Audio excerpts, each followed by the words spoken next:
The World Economic Forum has seen several countries, including South Africa, exhibiting their unique attractions in culture, economics, tourism and business.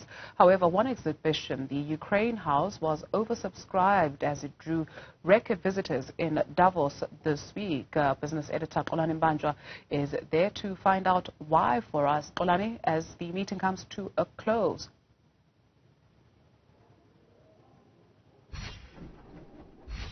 Good afternoon, Dudu. Yes, indeed. I was here last year in May. I tried to gain entry into Ukraine House.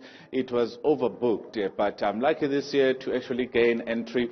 And this year it has been a center of attraction as well. As we heard from earlier this week from the Ukraine First Lady Olena Zelenska, and also the President of Ukraine, Volodymyr Zelensky, who addressed the World Economic Forum. They were calling for support for the country of Ukraine. This Ukraine House, among all others, has drawn a huge number of visitors. And I'm joined now by the director of the Pinchuk Arts Center, that is Bjorn Geldorf, who is responsible for the work here at the Ukraine House in Davos. Bjorn, thank you very much for your time.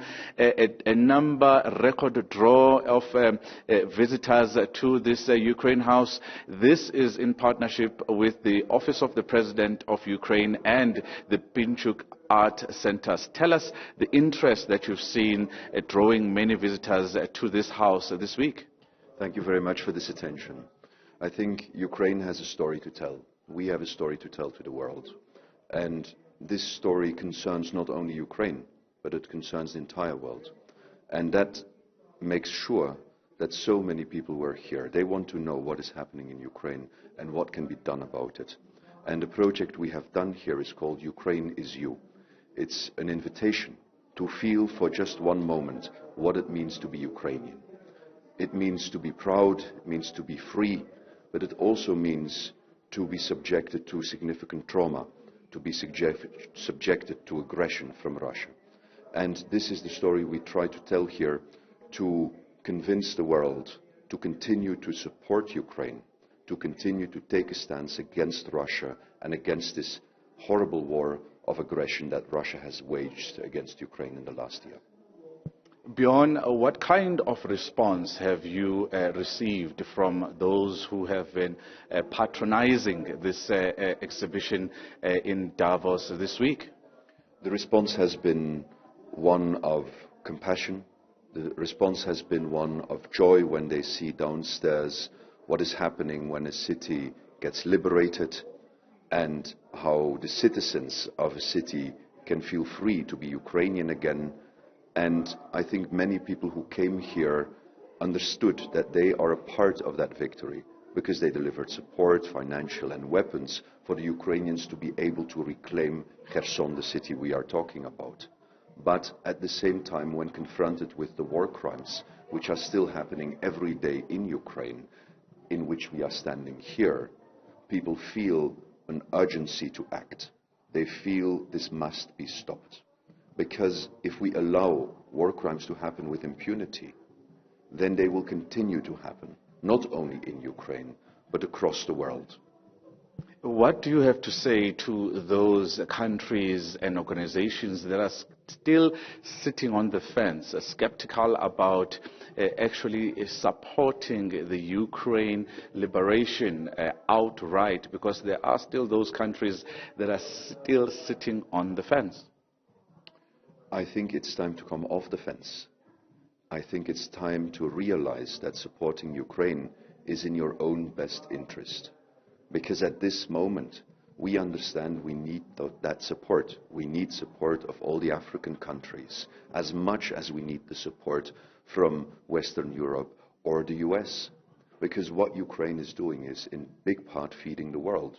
And this has become impossible because Russia is burning crops, Russia is destroying food storages, and it is delaying or making even impossible the transport of food to many places where there is need for it.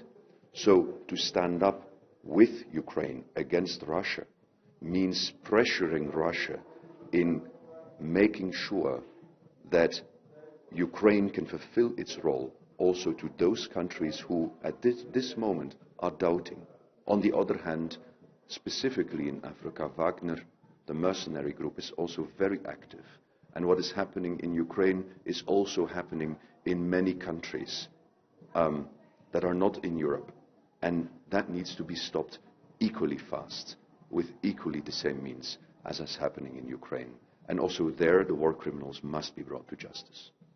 This exhibition has a lot of visual representations, films that are being shot, the visitors are taken through the grave sites that are in the forest.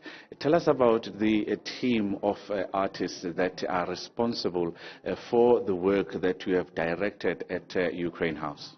We work together with a big team of researchers who are working with many of the photographers who are on the ground in Ukraine, actually making evidence or taking evidences of war crimes that are taking place.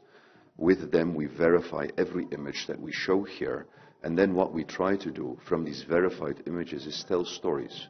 Because an image tells very often much more than a big report where you see many numbers. Because in the end, after every number there is an individual, there is a person with a history, with a family, with loved ones, and we should not forget those stories. We should not forget that this is about people and not just about numbers.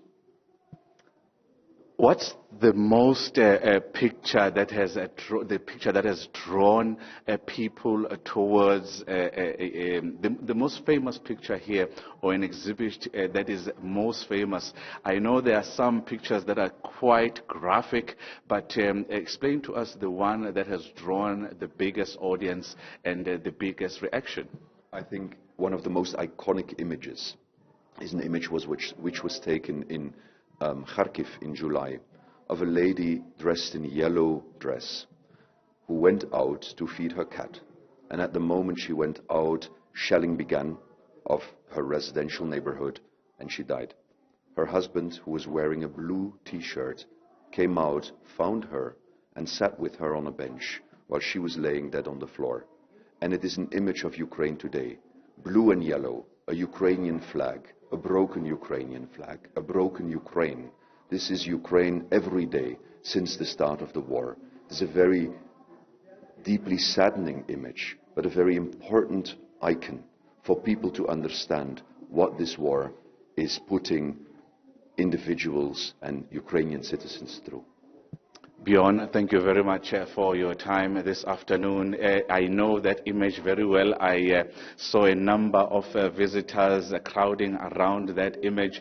A lot of people are still streaming in, even on the last day of the World Economic Forum here in Davos, Switzerland. This work is still continuing around the world to actually encourage other countries and organizations to support the relief efforts in Ukraine in all forms, and it's something that is worth noting, that Ukraine in that particular war is still making headlines around the world today, and it is such work that is bringing the story of Ukraine to the people of the world, that is actually drawing attention to the atrocities that are happening in that country. Back to you in studio, Duduzile. Olanimbanja, thank you very much for that update.